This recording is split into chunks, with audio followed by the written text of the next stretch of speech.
So I'm back with the second problem for the bonus quiz in 1.4. And once again, the machine dealt me a triangle problem. And I'm going to stretch this out and blow it up on another page.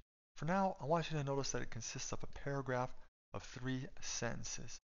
And notice too that in the answer space, once again, we're going to have to translate that paragraph into an equation. And notice that the equations are all in terms of a single variable x.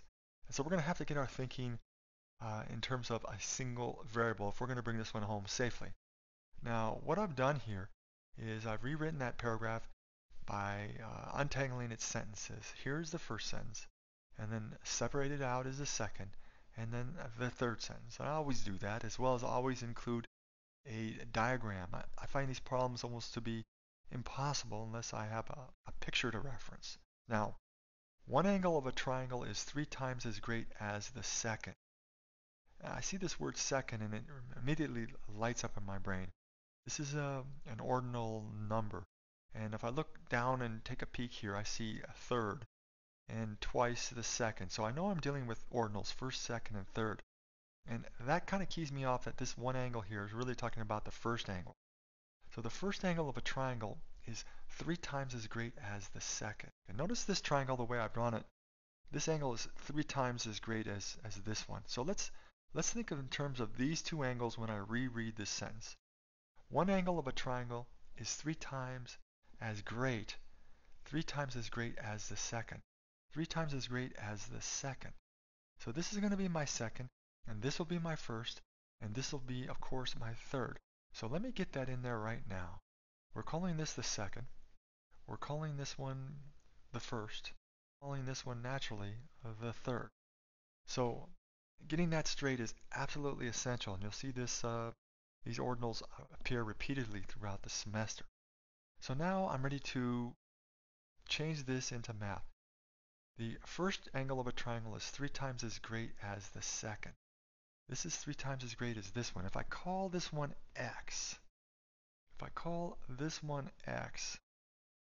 then this one I can write in terms of that. This is going to be 3 times x.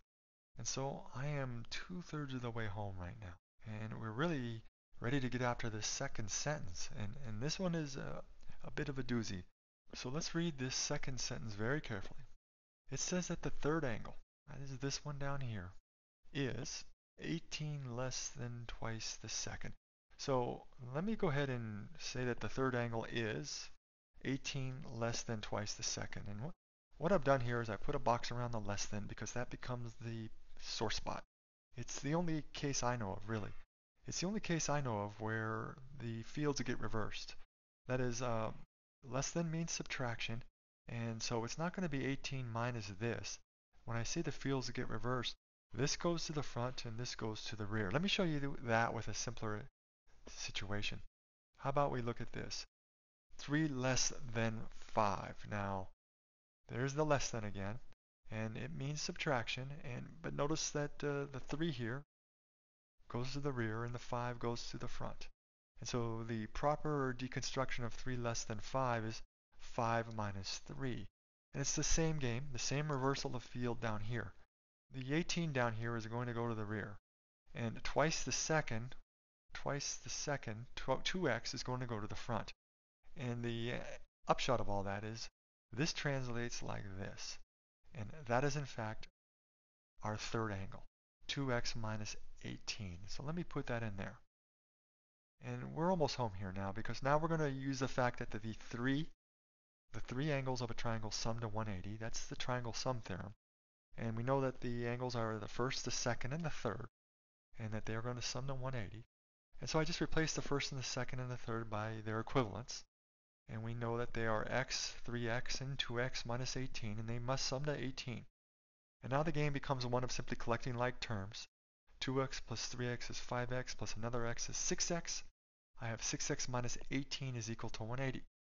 And in fact, that was the correct answer in MathXL. We are to stop here. They don't ask us to solve this. They just simply say translate it into an equation. And there it is right there.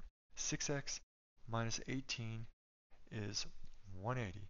And so there's our correct answer. couple of things. When I solved this problem, I hope you noticed I took the paragraph, I wrote it as 3 separate sentences.